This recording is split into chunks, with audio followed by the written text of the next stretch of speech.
bottles of wine in front of you, which we can chat about later to see how the vintages are drinking. But yeah, as I say, very tough and difficult times for everyone. And the one main positive is to talk about wine and drink wine. And obviously hear the new story of the new release from Eben. So I think everyone's pretty familiar with the format. We are recording this for anyone that wants to receive it afterwards or send to a friend. And obviously please use the chat functionality. I'm sure lots of you have got questions. I think my job today is going to be pretty easy because we know how much Eben likes to talk. So I will try and interrupt him at the right moments. I told him that it's not a 4-hour Zoom session, so we'll try and keep it to an hour. But jokes aside, there's always such amazing information and knowledge that Eben shares, so we might end up going a bit over the time limit. But the idea is to obviously share as much as possible about the new vintage, and then obviously sort of go over some of the stories about the vineyards, which makes the whole project so special. So yeah, really looking forward to it. And yeah, Eben's on the other end of the line, having just wolfed down his lunch. And Eben, thanks so much for your time, man. And we, as I say, just feeling a bit nostalgic this year, not doing it in person, but this is the only way we can do it. And yeah, just thanks so much for your time. And yeah, please take it away, and I'll obviously interrupt you at the appropriate moments. So yeah, welcome. No, thank you very much. Also, thank you to Great Domains for setting up the platform. Obviously, in an ideal world, we would want to at least have the physical wine in glass, but you know, it is what it is. I think we've pushed hard. We've scheduled the tastings for Cape Town, and we scheduled the tastings up in Johannesburg. We were going to do them with all the COVID measures in place.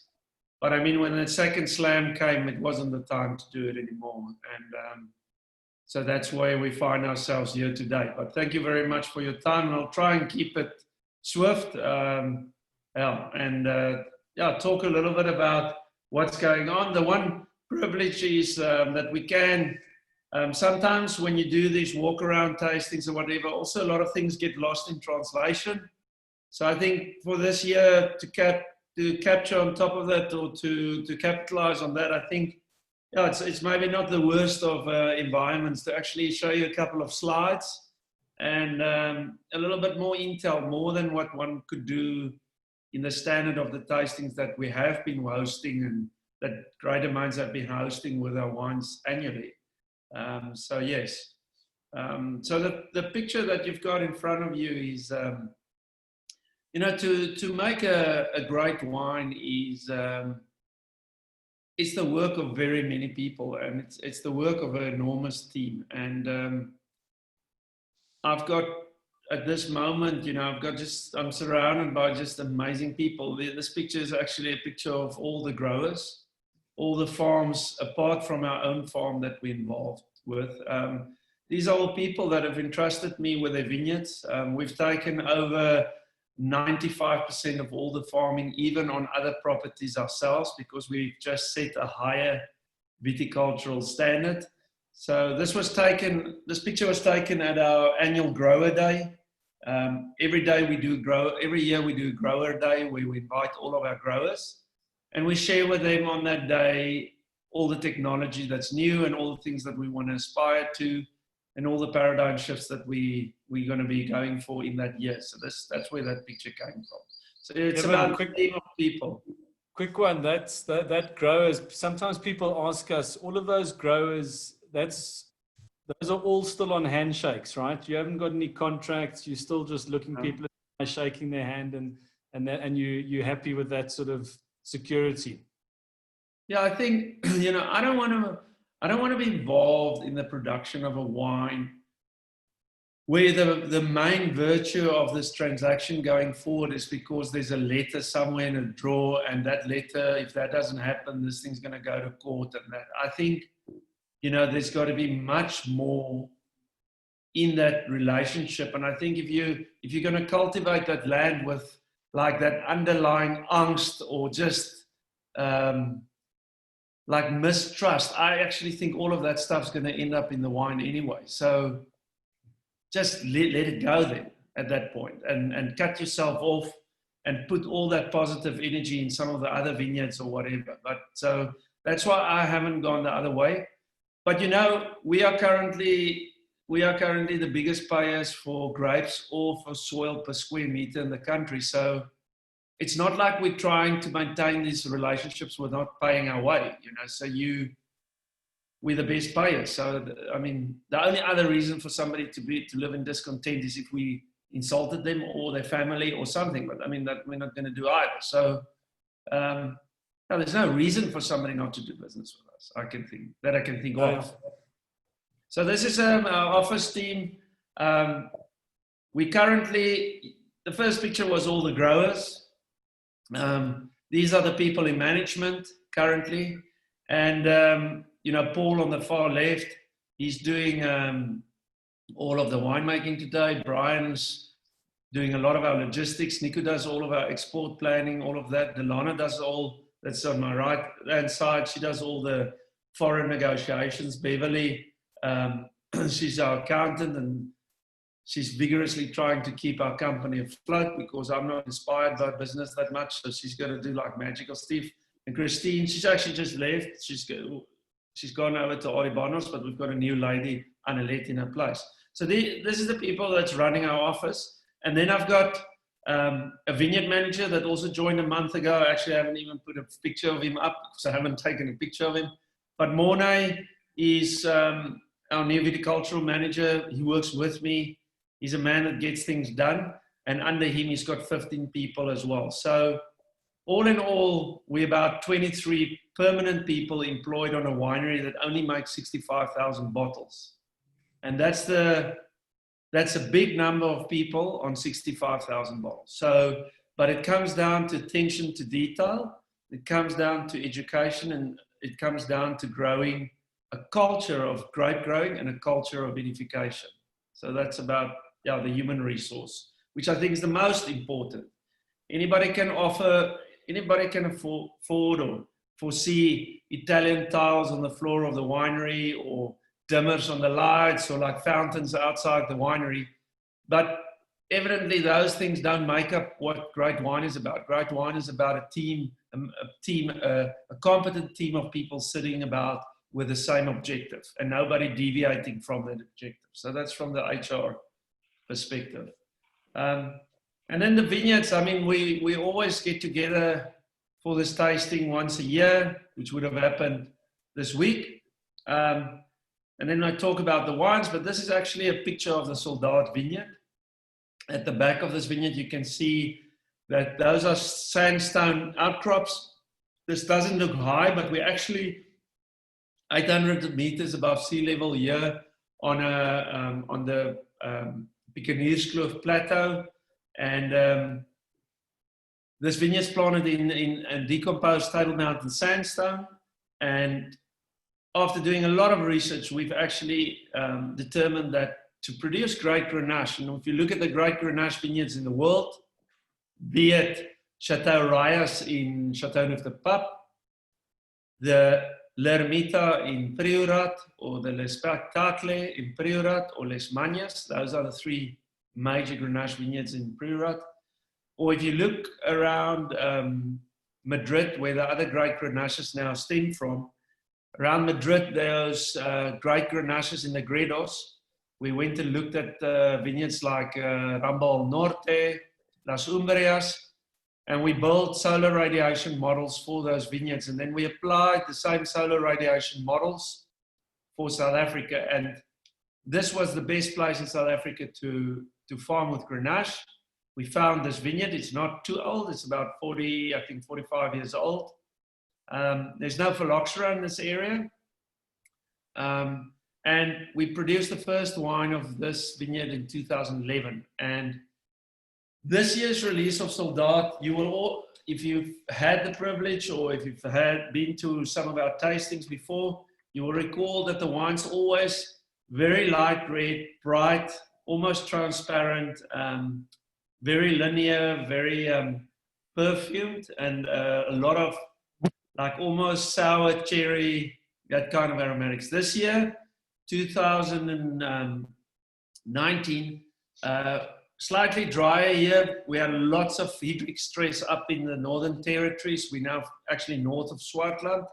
So this is a Pickenhuurskloof wine of origin. We had a lot of hydric stress, so we reduced the crop enormously. We only made 60% of our normal production. The wine's much more concentrated, not from an alcohol perspective, but from a tannin, color, and a viscous perspective.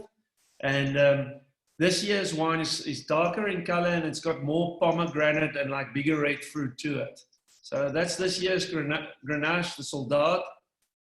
It's a mess because we can't obviously supply all of our allocations, but if you get your hands on that, the luck be to you. This is a picture of Pofadder. This is a completely different soil. This vineyard is actually located in the Swartland on the Riebeek Kasteel mountain, which is called the Kasteelberg. Now, this Pofadder vineyard is 100% Cinsault. You can see here in this picture, it's planted in these deep red slate soils. Now, slate soils are the soils that's associated with regions of the world like the Douro Valley in Portugal, Priorato in Spain, the Mosel, but the Mosel's got the black slate. This is the red slate. And Cotroti. So when you look at this vineyard, the problem with slate is you can't plow it really, and you can't really work the soil too much because you break up the slate and you actually destroy the soil's structure. So you see what we do here is we pack straw all the way through where the vine row is. That's mainly to obviously protect soil moisture and get solar radiation off the soil, but it's also mainly to prevent weed growth of undesirable plants under the vines. And then we sow, just with a rake harrow, we sow cover crops. So you see that on the side. This year's wine, again, also slightly higher in alcohol than normal. So we were last year 13.3% alcohol. We this year at 13.8. Slightly deeper in color, slightly more textured, incredible tannins. Probably one of the more complex Cinsauts that we've made, because there's a lot of Cinsauts out there that's like fresh fruit and fruity, but this one's got a much more texture to it and depth. Yeah, so that was this year's Pofadder, and we're very happy with the wine. And I think we've had a yield reduction of about 35%. Try and spoil. Yeah, but just a quick one on the Pofadder, because your first, correct me if I'm wrong, your first vintage was 09, is that right? For Yes, that was the only red wine that was included in the first of the Old Vine series that actually came out. Because I remember we were sitting in the office there, and I think we were chatting about the longevity of some of the wines. This was a few years ago, and you kindly opened up a bottle of that 09, and the wine was, I don't know if, well, you'll remember, but the wine was... No, I do remember where we were. And the wine was young, and a lot of the questions that people have sent through before we started tonight is, and we might deal with it a bit more in the whites, but people asking about, obviously there's vintage variation, but in terms of longevity. So like just specifically on the Pofadder, do you think that as you've sort of got to know the vineyard more since 09 up until this latest release, is it a wine that's sort of like grown in stature and you sort of foresee the wine and aging more or the same as it used to when you first bottled it? Where's it in terms of the longevity? I think with all three of the Old Vine reds, the vinification has certainly marched on from 2009 and 11 respectively to this point. I think we for sure farming the vineyards 300-fold better. That's a fact. And the fruit we taking into the cellar is on a whole different level right now. But then in conjunction to that, initially when we started with the Old Vine series, and in keeping with the history of South Africa, because this is a historic bottling of historic wines in South Africa, pre-1948, 50, we don't know exactly, there was no destemmers in South Africa. So if you would, and I actually went to the Tabernacle cellar this morning, where the oldest of South African wines rest at this point. And when I looked at some of those bottlings, you know, those early 40 bottlings, late 30s, those wines weren't distinct at all. They were whole cluster fermentations. So when we started with the Old Vine series, we did 100% whole cluster. So no destemming, just a whole bunches in the tank.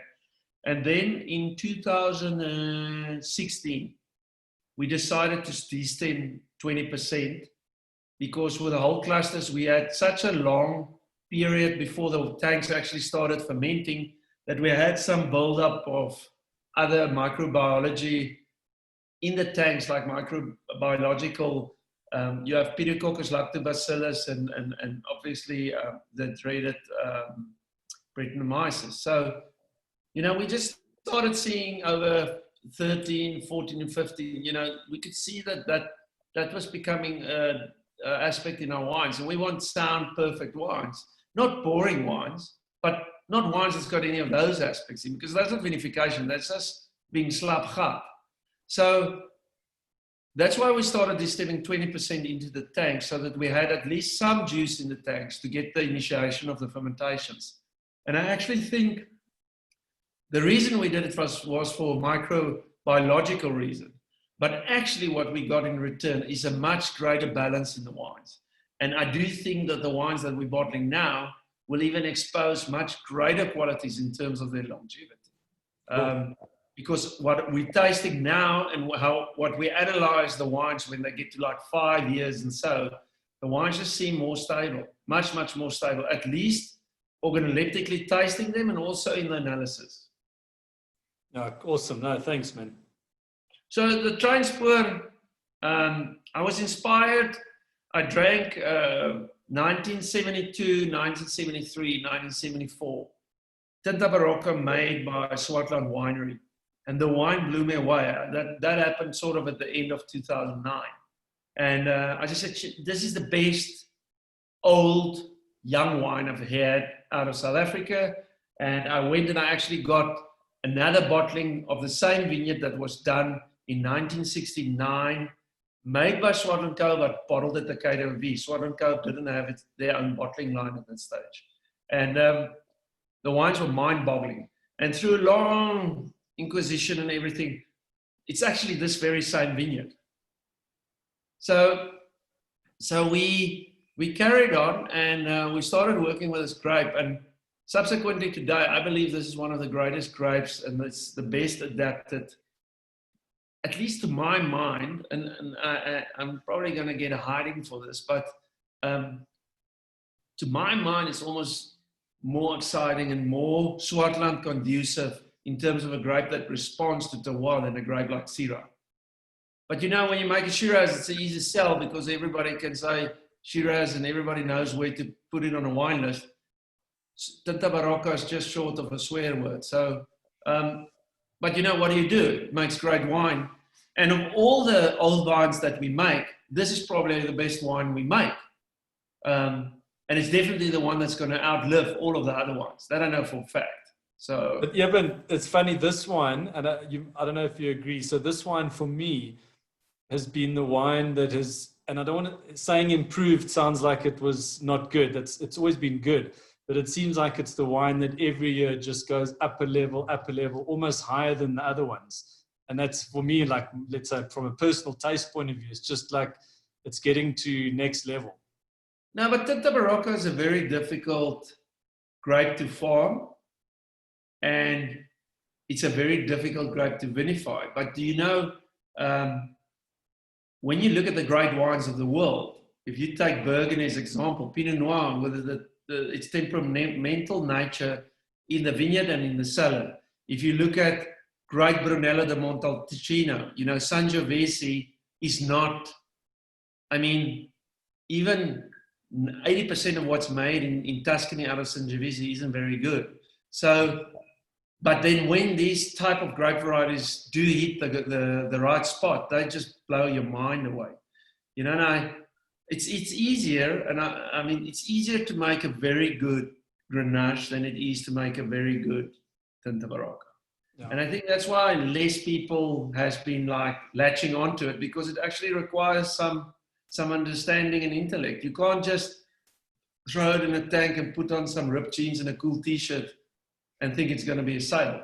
There's a little bit more to it. Yeah, well, it's awesome. But this 2019, yeah, as you say, I'll obviously say this because we're the producer, but I do believe it's the best one we've bottled. So people must either believe me or, well. You sound like you're from Bordeaux. I mean, I don't know.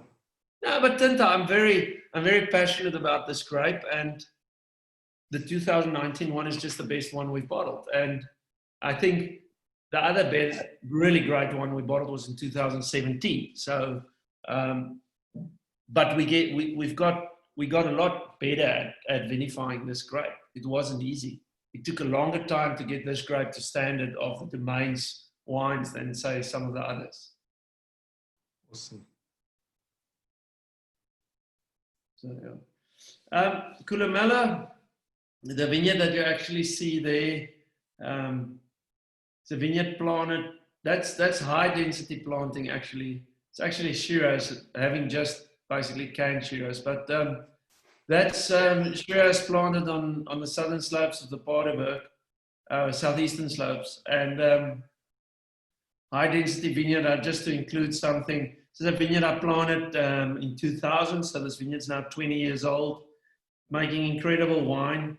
The Columella's come a long way, and this year obviously was our 20-year review of the wine, and something I think we'll talk about later. But the 2018 Columella, all I can say is in the recent tasting, 20 years on, it was one of the wines that actually stood out. So, you know, if a wine stands out in a lineup of 20 years, I think there's something really special about it.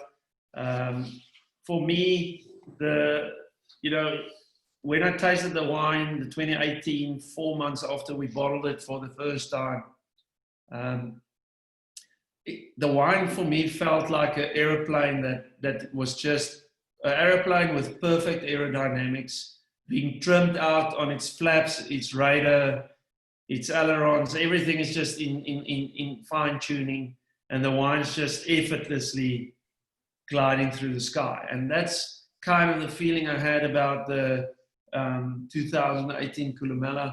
Those were actually, I just looked at the notes, my notes in my handwriting I took on the day when I tasted the wine the first time. That was my tasting note. So my tasting note wasn't a blueberry cassis cigar box with a hint of this and that. It was an aeroplane with all of its ailerons and rudders and everything on perfect trim. And it's like that plane, the pilot can get out of his seat, he can go to the back of the cockpit, pour himself a lekker whiskey on ice, have the drink, and then get back in the cockpit. So the wine, for me, 2018, it was the second year into the drought. The wine is slightly darker, as has been the pattern with most of the wines in the drought period. But we went very soft on the extractions. We do 1 bucket over a day, but where we normally have the Columella on the skins, say for 6.5, 7 weeks, this Columella was only on the skins for 5 weeks because we didn't want to over extract anything. So yeah, that's basically the Columella 18. And Eben, that Columella for you, I mean, every year must be, I don't know what the emotion must be, but every year you obviously, more of the source of the grapes going into Columella are coming from your own farm. Yeah, not only our own farm, but I mean, more and more our own farming effort. So when Columella started in the 2000s, it was predominantly 80% Syrah, 20% Mourvèdre. And the percentage of, I mean, after you would have heard my enthusiasm for Shiraz. After 20 years, I mean, the Shiraz percentage has gone down from 80 to, so I think it's somewhere down to 42, 43% now. And it's dwindling, it's going down even more now. And, you know, we started with inclusion of grapes like Grenache, which is better adapted to the climatic question at hand. We included more Carian, Tinta Barocca, a Must, Cinsault, and Mauvert. So the composition of the blend, I think, will forever remain an evolution. But the vinification has only changed. It changed once, and it will change for next vintage a little bit again. We don't make vinification changes in steps less than 10 years, because I think if you want to make a change in terms of your policy and in terms of your philosophy on the vinification side, acknowledging that the winery is not the most important, I think you can do one change every decade. But then you must, over that new implementation of whatever you foresee the new philosophy and policy must be, you need to pressure test that policy and philosophy. So you got to go through dry vintages, warm vintages, cold vintages, wet vintages, heat waves, unrest. It needs to go through so very many things to see if truly it needs to go through the change of varietals, everything, so that you can see that what we now aim for in terms of our vinification in the cellar is something of a policy that can be conducive over the long term. Sometimes I meet guys, and I've said it before, you know, that makes every year 30 changes to their wines. But the problem is, if you sit a decade later, you actually don't know where the change came from, because you don't have a control. So if you want to go very far in wine, you must go very slow. And you must take it step for step for step. And the steps in fine wine is at minimum a decade apart. So that's pretty much how we move in terms of those things. Yeah. Cool. Scarpioen, that's basically our reds for this year. Scarpioen, I mean, this vineyard looks like a savage. It's planted on the west coast in a windswept plain, very similar to what you will find maybe in the south of Spain around Jerez, Cadiz, all those areas. So it looks sandy on top, but there's like pure white chalk, like in Burgundy and in Champagne and like in Chablis, just 30 centimeters underneath those vines. It's pure white chalk. You can pick it up and write with it on a board. If you throw acid on it, it just boils. So when we discovered this area, I mean, this was a great discovery. Discovery actually made by Rosa Kruger.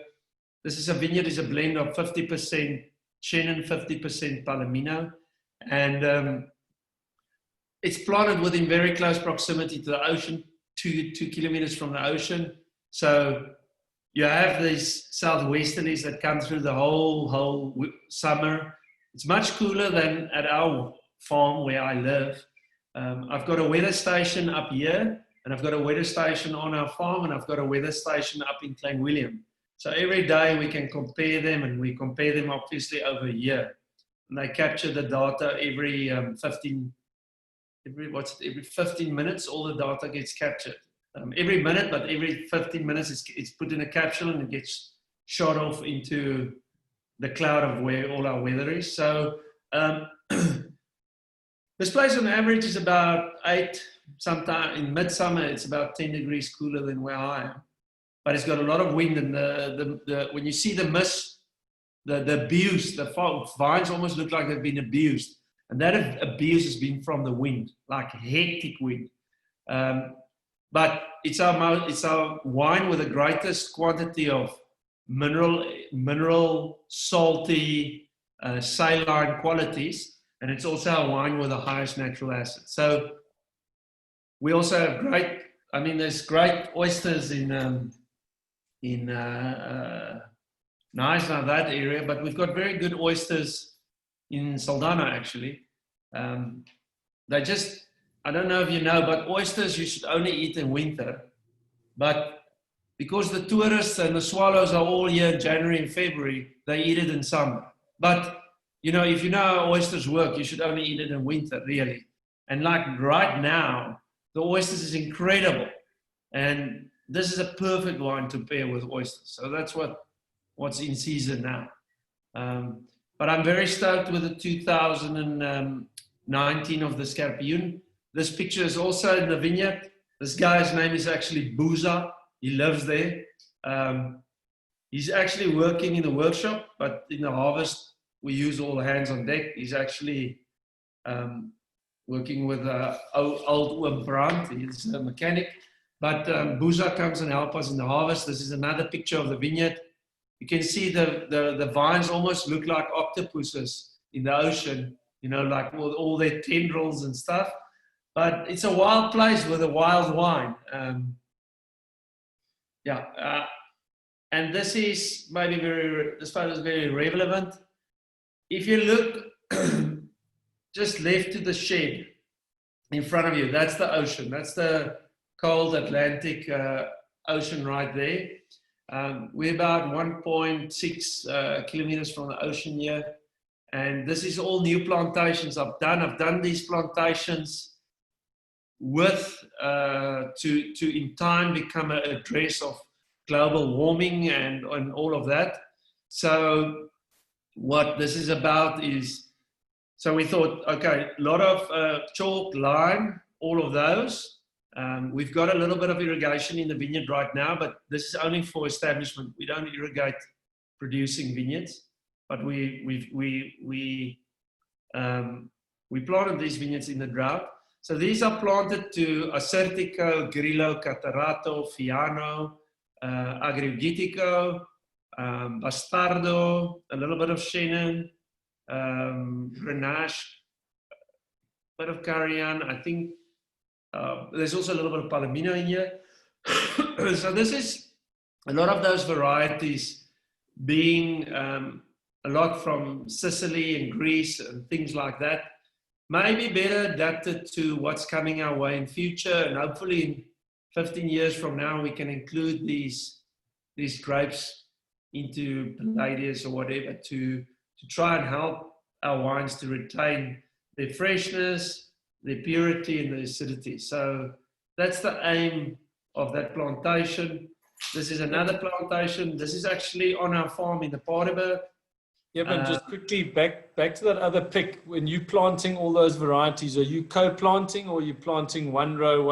How do you do the planting for the They are at this stage still planted in rows. The reason for that being, in 15 years from now, I wouldn't plant them in rows. I'll just mix them all up. But at this stage, we need all of the material that come out of these vineyards to propagate new vineyards. And obviously, in winter, when you go harvest your plant material for grafting, there's no leaves. So you won't be able to see what is what. Okay. So that's why, because the propagation of vines and the grafting, the main season for the nurseries is now, there's not a leaf on the vine. So I've planted everything in rows for now. This is we've planted 7 hectares up there, and this is basically a library for all future developments. There's also no vineyards around here. So we can't have any viruses and anything. We've negated all of that. So there's a lot of things that's happening on this property right now in terms of future development. Very cool. No, I'm glad I asked. It's interesting. This is a vineyard that we planted. This is actually where I live. This is on our own farm called Rotsvas or Rocksteady or whatever you want to call it, or solid as rock. But anyway, like this vineyard in front of you, this vineyard's planted to Alicante Bouschet, 3 selections of Cinsault, 2 selections of Carignan, 3 Massal selections of 2 Massal, 1 Clonal, Grenache. There's Counoise in this vineyard, the grape from the south of France, and Terre Noire. Counoise, unbelievable. we've now, out of this vineyard, 2 years in a row, we've only made a barrel each year of the Cunwas. Both years, almost the wine of the vintage. Ends up in barrel, 12.5 alcohol, full body, beautiful fruit, and a beaming acidity. I mean, what is there not to love about that story? So we'll be grafting more Cunwa into the future. We're planting next year on another site, also on our own farm, more Cunwa in a very similar strip of soil type. So yeah, a lot of that going down. This is Skirfberg. This is also on the plateau up in Klein William. This area got absolutely blitzed by the drought last year. We had 180 millimeters of rain, and that was it for the year. So we only took 40% of the crop here. We cut 60% to the ground just after flowering. There was no moisture. There wasn't even a reason to wait to do grape thinning at Verizon, because we would have just spilled a lot of energy on something we didn't have. That's like trying to have a savings account while you've got mega debt. So just deal with the debt first. So when we saw after flowering that there was no rain, there was no hope in hell that we're going to get the crop through. So 60% gone. We left 40%. We made incredible wine. But instead of having 5,000 bottles, there's 2,200 bottles. And everybody's going to go like ballistic because they didn't get the allocation. But I mean, I can't put a bunch on a vine where there's never to be have one. So I'm sorry, but if you want to file a complaint, you'll have to file it much higher than me. So incredible wine we made this year, almost no bottles. And the thing, Pittsburgh Vineyard. What? How big is that area with all those vines? Because obviously a few other winemakers that have access to some of the grapes there. What's sort of the geologic or the geographical setup there? Well, there's obviously these guys that's pestering up there, right all around me. But you know, it's also so lucky to have other people making really great wines up there. You know, Jenny Powell of Botanica, she's making really good Chenin. Now she's a solid unit. Her wine's a solid unit. If you want to drink a great Chenin, if you can't get a bottle of Skirfberg this year, go buy yourself a bottle of Botanica. You know, it's the same thing. It's amazing wine she's made in 19. And you know, Butch Arlights all around me. Can't breathe without breathing Butch's way. So Chris's Vineyard, the Magnetic North, is right next door. Like when I say next door, as far as you can throw a cricket ball. So it's a really compact, dense little area with most of these vineyards belonging to one farmer. Scary as it may seem. And the thing is, right outside my door here, I've got Chenin Blanc vineyards that's 70 years old. But I drive 4 hours up here to go work in this vineyard because there is something about the Chenin Blanc vines growing up there at altitude. And that stone fruit, peach skin, like almost the kernel of an apple, kind of just that freshness and tightness. And these wines also have minerality in them. And that's something we can't get with our Chenins around here. In the Swartland here in the Paardeberg, we get minerality. And you can get that flint linear line if you pick it very early, but you're never going to have the texture there. So, you know, that's why I haven't to date, I haven't bottled a single vineyard Chenin from out here. I just love what we found up there. And the Chenins around here, the best ones I've got, I'm actually bottling into Palladius, and there they add significant value to the blend. So, but Chenin up in this area is just, it's another world. The vineyard looks amazing. It's just it's very special. It's like this vineyard. This is the Quakerboom vineyard. So this vineyard this is our most northerly vineyard. I think This is at the northern limit of where you can farm dry land, fine wine.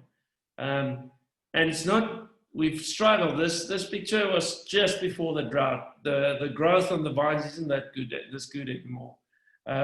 So like this year, we only took 35% of the crop in this vineyard. So it's even less bottles. And same story, 140 millimeters of rain in this vineyard. Dire conditions, we had to drop the crop,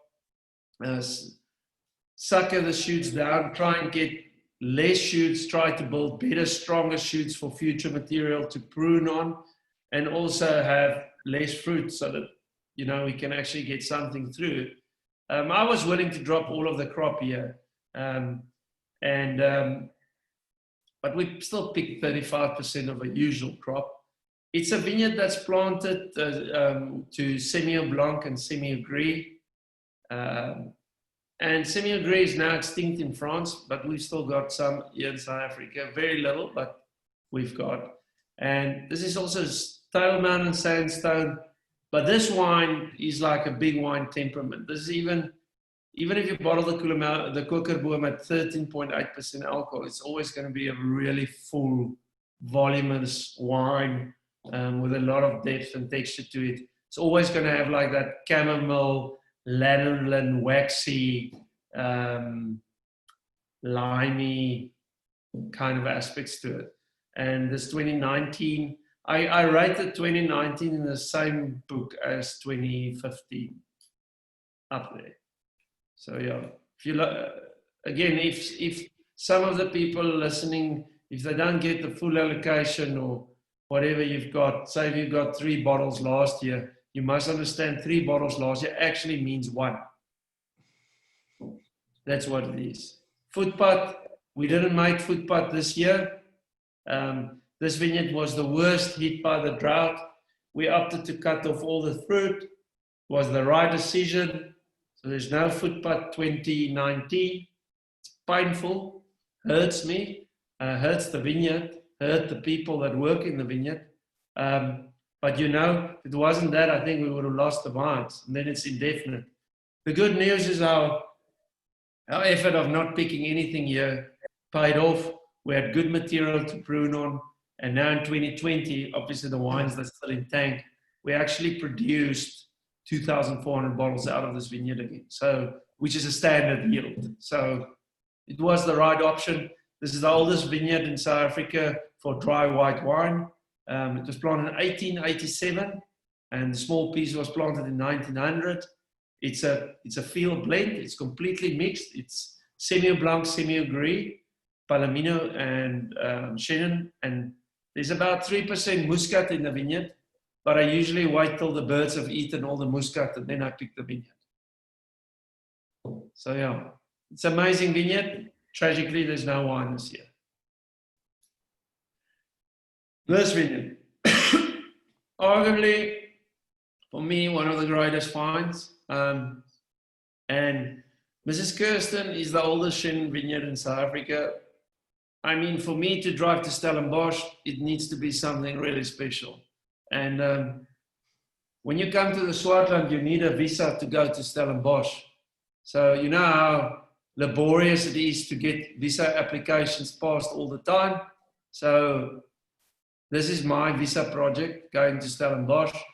But you know, when we discovered this vineyard makes a wine like no other wine in the winery. It's hands down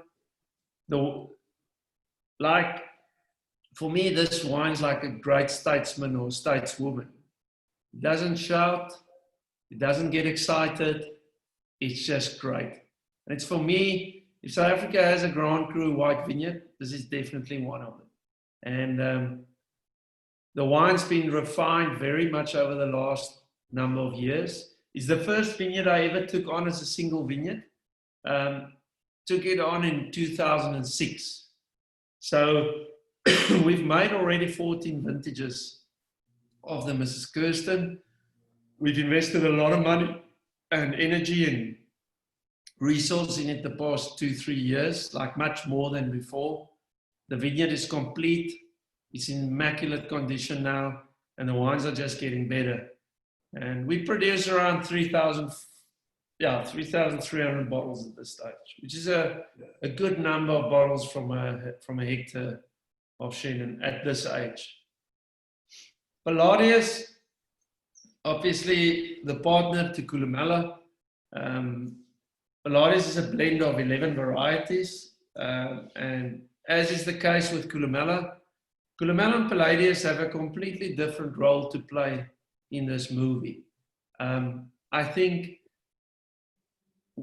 for the first decade, we only made Columella and Palladius, and the idea or the philosophy or the thinking or the intent with these two wines have always been to produce out of Columella and Palladius two regional wines, wines that can represent the region in its totality. So if you want to represent a wine that can represent the region, it can't be just one grape from one vineyard, because that's not the region. Also, it's kind of quite vain when you say, I'm going to produce a wine and it should look like the whole region, because who can bottle a region? Nobody can do that either.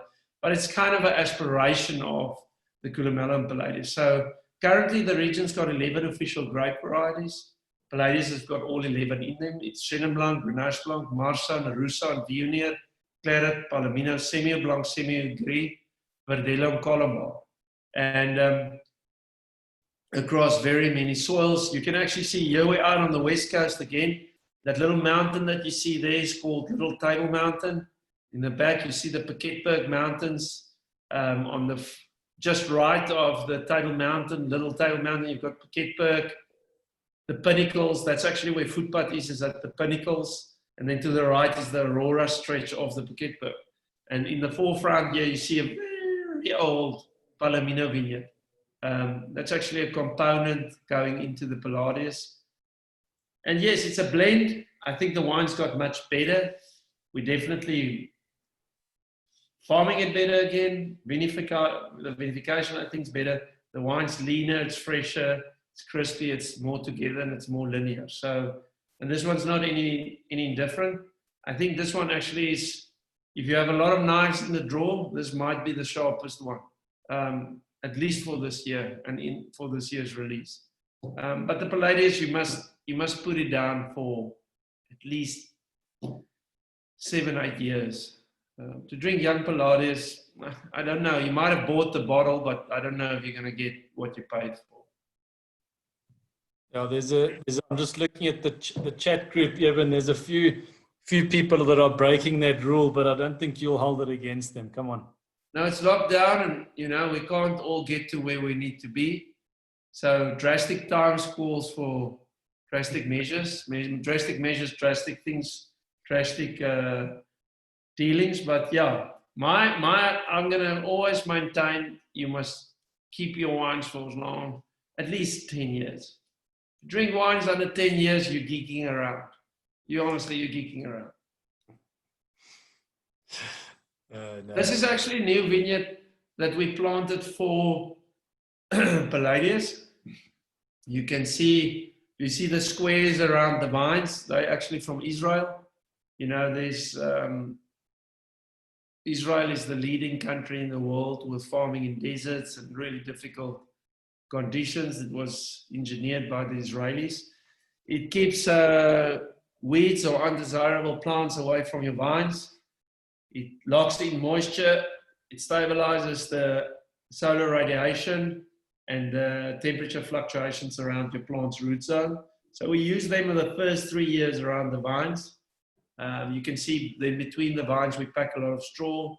But these are all measures that we've got to do now in terms of where the climate has gone. So this vineyard planted last year, this vineyard will only come into Palladius in, 7, 8, 9, 10, 15 years, who knows? We'll see. But yeah, we're planting also for Palladius. So not to make a lot more wine, but hopefully to make better wine. It's also near plantation, also on the west coast in the future, also to go into Palladius. You can actually see in the foreground a little bit of the limestone, but anyway. Oh, this picture is just, seasoned pressing. We still press in these old basket presses. Simple, I think, is the best way to press at least red wine. White wine, we press now whole cluster in also one of the pneumatics, but all of our red wine, we still press in these old basket presses. So that's in harvest. That's the cellar. The picture you actually see here, the two little buildings facing us front, that was the cellar from 2000 till 2006. And at that stage, I was only producing 7,000 bottles. I served a lot more. I drank a lot more then. And then in 2007, we built the new cellar behind this and obviously very many other additions. But that's where it's all started, at these two old buildings.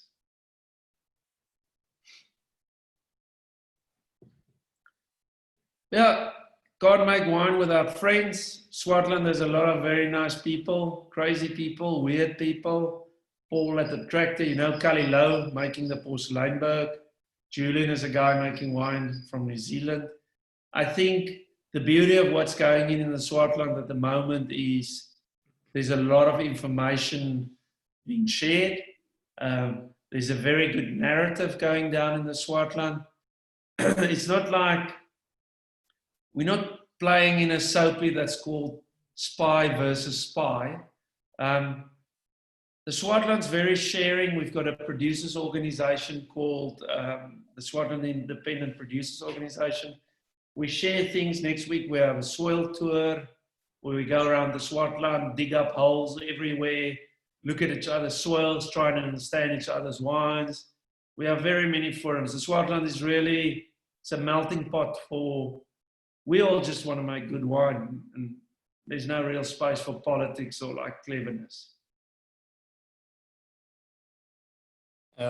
Eben, just quickly, I know there's a couple more slides coming up, and I just suddenly thought when you finished with the Palladius, it's probably worth mentioning or just quickly chatting about the new release of the Tempest. Obviously, this is now our fourth vintage that you obviously very kindly do for us in our one specific Great Domains egg in your cellar. And this year's release is obviously a Chenin, which we're releasing along with the rest of your wines. So we haven't, obviously no one's tasted it yet, but maybe just a bit on that. I know we didn't have a picture of it, but it'll be great if you could maybe just quickly touch on that before we get into the cellar picture here.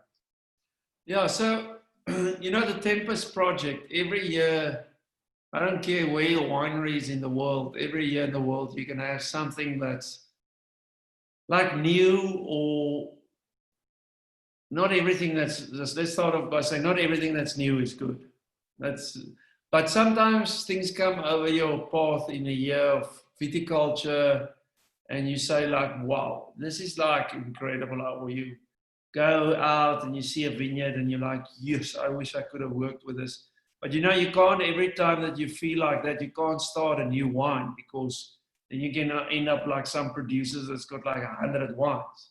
Now, it works for some people, but I can't operate like that. I'm having trouble with the 10 wines we've got at the moment. I think it's about, what we've got at the moment is about 8 wines too much.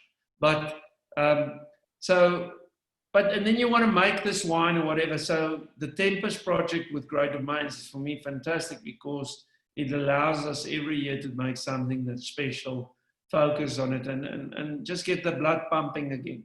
So this year's Tempest is a vineyard that was planted in 1973, and it's a vineyard that is planted to Chenin. It's the only vineyard I know of. It's planted to Chenin, Crucian Blanc, Weisse Riesling. There's Claret in there, there's Palomino in there, and all of that. But the one wing of the vineyard, the oldest wing, is just old, gnarly Chenin vines.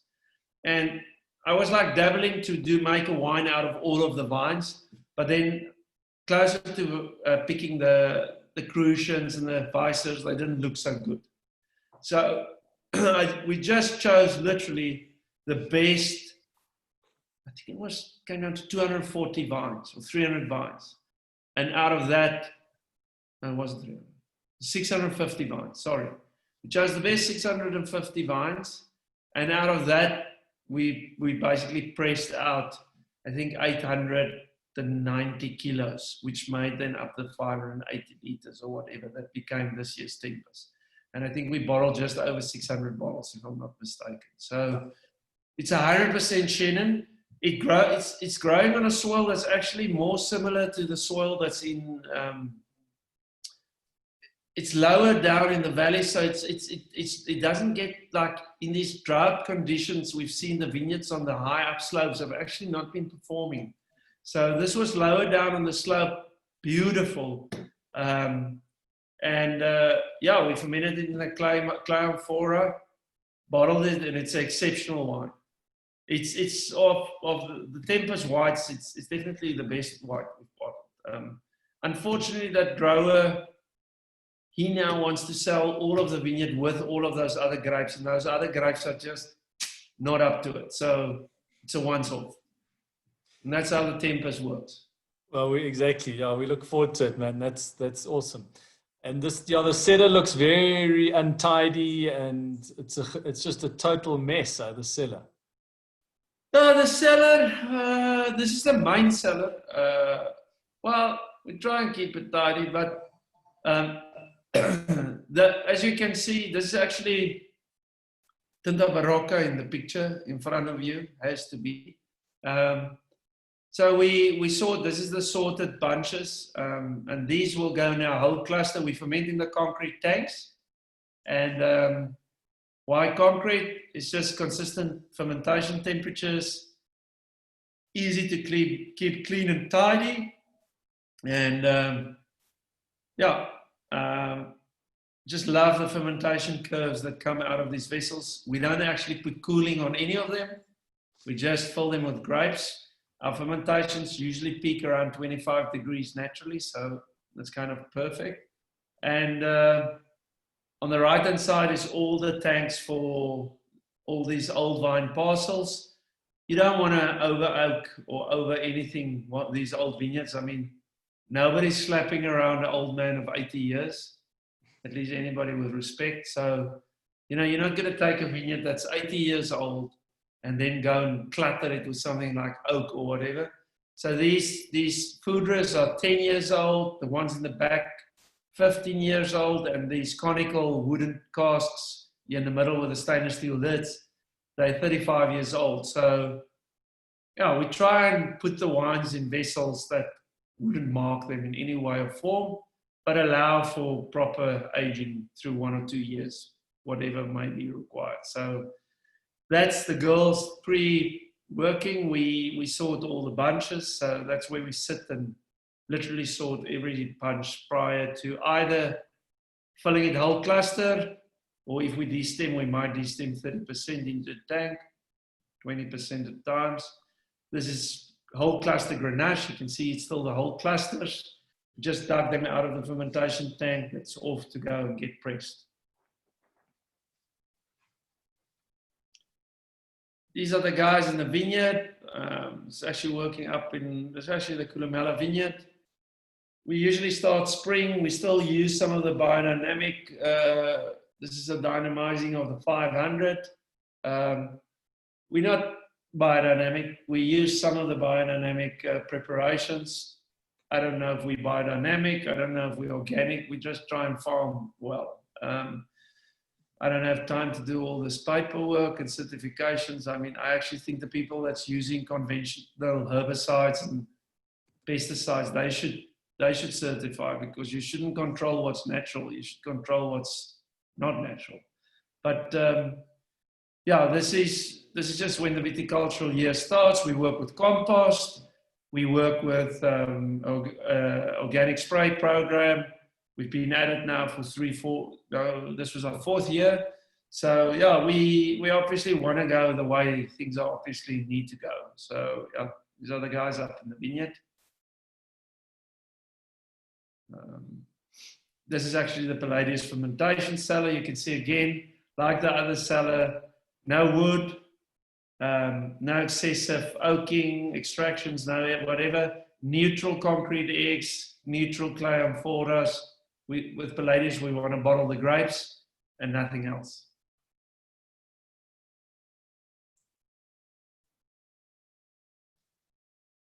That's end of season. I every year take a picture like this. After we finished our last pressing, the pressures are washed, everything gets put away. And actually the next day we start farming again. Full power. So yeah, that's the end of season. That's awesome. Yeah, Eben, so I think that's the last slide, which I'll quickly get to now. I am aware of the time. So what I wanted to quickly do before chatting about what I wanted to bring up to sort of end off with the last slide was just one or two questions. So first of all, I think you'd be happy to know that normally when we do this release, we're drinking your wine that you have basically provided. But because of this format, we're doing a really good thing for the Sadie wine lake, because everyone's got stuck into their cellars. And it's been great to see all these amazing bottles that have been opened. A lot of them are a bit younger than 10 years, but I think everyone will take what they can get. But it seems like it's been going down amazingly. So one of the questions was, with all those new plantings on the farm, Tempranillo, not a grape variety you thought of, or you don't think it'll work in the Swartland? Look, Tempranillo has an interesting requirement. It needs high altitude. If you look at where it excels, so if you look at Vega Sicilia, Dominio de Pingas, let me think, Tondonia, these Reminis de Ganusa, all these guys, Benjamin Romero, all these guys making really good wine. You need altitude. You need a very cold winter. You know, that center part of Spain is called La Mesa, which means the table. And that place snows under knee deep every year in the vineyards. We don't have a region like that. And the other thing is if you can get chalk, because that is what's making Vega Sicilia and Dominio de Pingas, Quinta Sardonia and Autauta and all these wines so amazing, is that Tempranillo is planted in pure white chalk. And then when you go up to Rioja, the chalk starts to get mixed more with clay and some other elements, like quartzitic deposits of sandstone or whatever. But essentially, you need a very specific soil, but you need high altitude and you need a very cold continental climate. So that's why it's not going to work, at least not in the Swartland and up north. But you know, maybe somebody plants it in the cold Bokkenveld somewhere and they might be in for a surprise. Well, someone's thrown out planted in Johannesburg. Unfortunately, it's one of my colleagues, so I think he's going to get fired. But anyway, good work. Good work. Look, it's a difficult grape, so the only thing that can happen is you can fail and you lose a bit of money. But you try, which is a hell of a lot more than most people do. Yeah, for sure. And then the other one, Eben, that's those experimental plantings near Skerpioen. It was just a question regarding whether you're planting them on the, are you planting on rootstock there, or what are you, original rootstock or? The issue there in that area is historically they farmed with potatoes, so there's not phylloxera, but there's a lot of Phytophthora, and so I had to work with rootstocks that's Phytophthora proof. But I must tell you, it's been one of the most interesting projects. We're working with brand new rootstocks there, not brand new, but rootstocks that's not generally used in the industry. We had to like customize those plants incredibly. I mean, it's been an 8-year project in planning, and we've only planted last year. So, but yes, they are grafted. Cool. Thanks, man. I'll see if there's another question before just moving on to the last slide. So we wanted to put this last slide in, and I think you, just because you had done this tasting recently, this 20-year Columella, and it sort of made us think, and you start to sort of realize, first of all, how quickly time passes by that you've done 20 vintages. But when you start to think of what you and your family have sort of done particularly from a range, you know, you've got Columella, Palladius, and then all your old vines that you're putting into bottle every year, or at least most of them. And you start to think about, there's not many, I mean, I challenge anyone to sort of think of estates, certainly in South Africa. I think it's probably a bit more common in the old world, if you can put it that way, where you have an estate which only makes fine wine. Everything that's going into the bottle is fine wine. There's no, let's make a rosé because people have asked us for it, or let's plant some Sauvignon Blanc because it's a cash cow, or let's make a second label. And I think that to sort of have that focus and to, from the beginning, never sort of veer off that path is something pretty special. And I suppose, I don't know where I'm going with this, but I suppose it's more a question to you. How did you know almost from the beginning, and how did you not get pulled to the side to sort of maybe get tempted to make something where you could make a bit of volume and make some money, and you could still do something good, but you sort of stayed on this path of basically only making fine wine, which if you look at every estate in South Africa, bar, as I say, maybe one or two if we gave it some thought, where there's always a second label or a cheaper option. How did you sort of stick on that path? Look, first of all, if you want to make money, you shouldn't go into agriculture. That's the wrong, because when nature becomes your partner, you're going to get clipped, and more often than you like. If you want to make money, you must go into something that's far removed from nature and its reality. So then you must go rather into something that addresses aspects of fear, because then it's a necessity. But I had the privilege to work, and I made it my business to get out of South Africa as soon as I could after I studied, to work with the best people in the world and keep on educating myself, because that's, I think, the first thing. And I just saw too many other people in other countries that went this hardcore, just fine wine. And it's only about the culture of wine, one pursuit, all of that. And I found it from a personal level, I admire those people, and I still admire them. And very many of them became my mentors.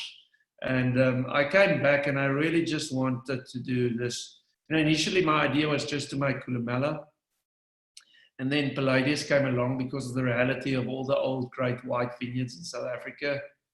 And the Old Vine series has been about bottling South Africa's history. Because I think there's a very important story to be told about the history of South African wine. And but it is tough to only produce fine wine in a country where, I mean, there's people tuned into our dialogue here, but I mean, fine wine isn't a big deal here in South Africa. I think somebody once told me the total amount of people that's willing to spend more than $1,000 on a bottle of wine in South Africa constitutes about 800 people at that stage. Now, this is, I think, 5 or 6 years ago. Maybe that could be 1,400 people today. But that's basically the crowd. There's 1,400 people in South Africa that's going to latch on to fine wine. But luckily, we've got the international world, and we will carry on with this pursuit. I think it's very important for us, we're not going to do anything else. I think once you lose this track and you start steering off by starting to work and go towards what consumer expectation is, and only on that, I think you stand to lose a lot.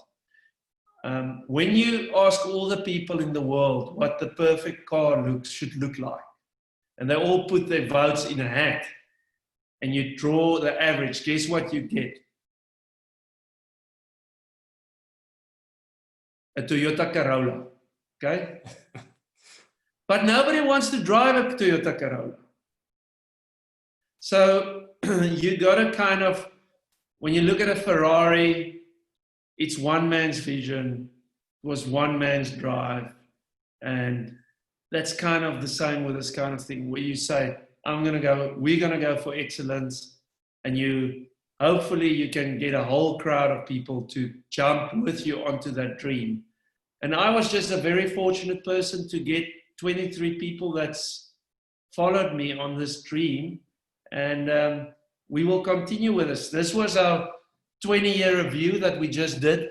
The last week in April, it was fresh into the lockdown. And, you know, we review the Columella once a decade, and then we make one or two conclusions, and we'll alter one or two things into the future of the production of the wine from a vinification point. I mean, agriculture is a day-to-day transformation. So in 2010, the last week in April, we tasted the first 10 years, and now we've tasted the second 10 years, and then we tasted them all together. And yeah, it's a revelation when you taste 20 years of work of one vision on the table. And all I can say, I'm more inspired after we've done this tasting. It's the kind of tasting we should actually do with all people. I wish every one of the 100 people, 80 people, or whatever, or 50 people that tuned in,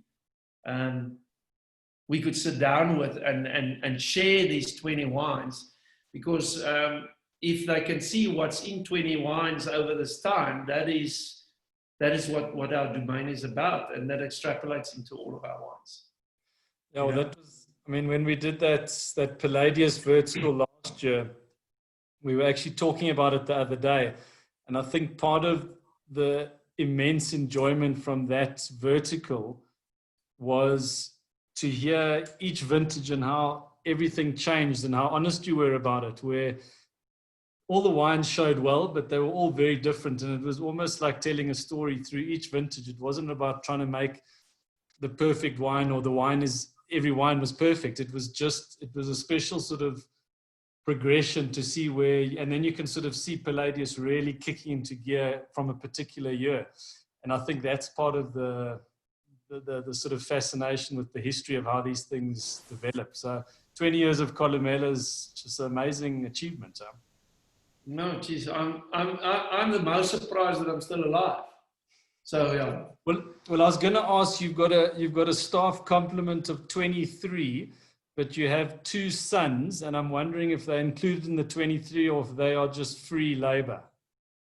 At this stage, they're free labor, but yeah, the first month of lockdown, they worked every day on the farm. It was a special time.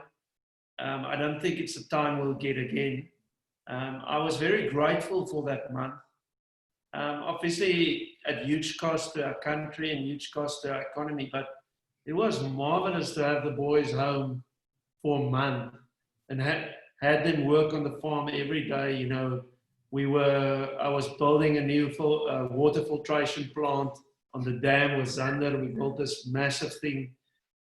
Marcus was busy waxing up all the capsules of the wines that we would have now delivered in 14 days' time.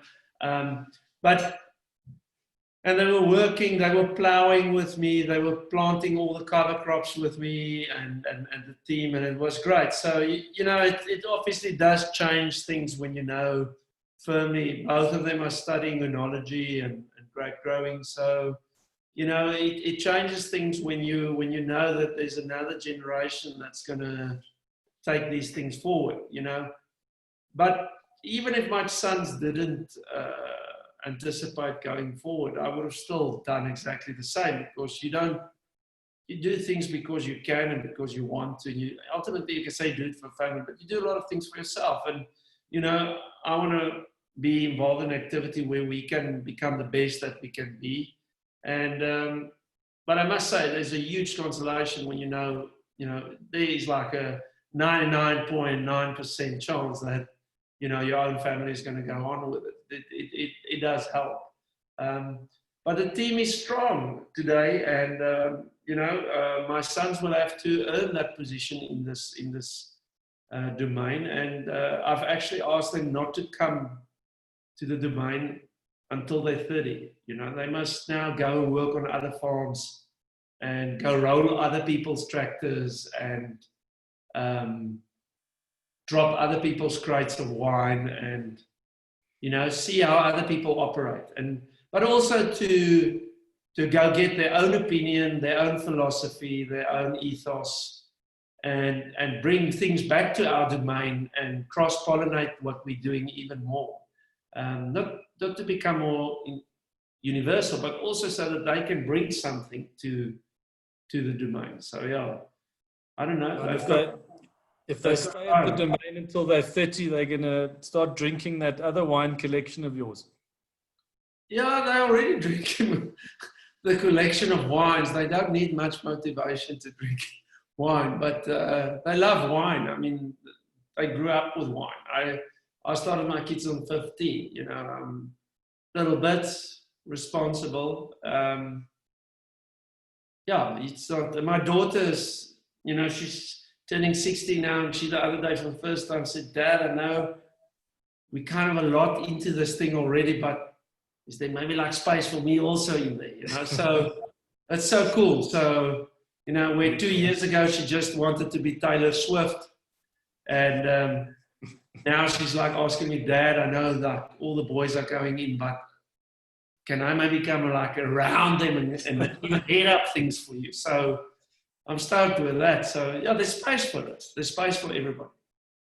Yeah, well, I think Marcus and Zander need to be careful. If there's the younger sibling, the daughter, the golden child, she might well go around them. No, for 100%. 120%. That's what's going to happen. Yeah, but listen, I'm looking at the time. Man. I know that we try to keep the sessions. This one's obviously run over, which I knew it would, which is great. I mean, most of the people are still on the call. Yeah, so from our side, from Great Domains, I know that you don't do a lot of these webinars and Zooms, and you obviously didn't hesitate for a second when we asked you to do this. We couldn't do it as we normally would, so this is the next best thing. And I think actually, as you said, it's been way more knowledge. It's sort of a lot more of a knowledge sharing sort of session, because there's not a lot of other distractions. So I think that from that point of view, it's been awesome. And yeah, we look forward to receiving the wines when Cyril finally sounds his horn. I don't know when that'll be, but obviously everyone's on board, and we'll just wait for when we're allowed to do that. And yeah, always awesome chatting, and we really appreciate your time, and please send all of our best to the family. Yeah, no, thank you very much for the platform. Yeah, the thing is, obviously we can't deliver the wines, but when I look at the ages the people drink the wines at, maybe they're safer being here. You can pay for them so long, but I'll keep them away from, I'll protect you, the people, against themselves. So no, but thank you for everybody that tuned in, and every single person that gave their time. I mean, it's an hour and 20 minutes that you could have spent doing something else, but yeah, it's always wonderful to share. I know the dialogue's a little bit monolithic, because you can't have all 78 people tuning in. It's already difficult in real life. But thanks for the platform. Thanks for your time. And yeah, I also did this because I was afraid you might cut our Burgundy allocation. So thank you very much for the platform. Thank you, Wayne, and the whole team at Great Domains, Christopher and Christine, and everybody that's been working on this. Thank you very much for your time. Shot, Eben. Cheers, man. Right. See you guys. Stay well. I'm going to go have wine now. All right. Bye.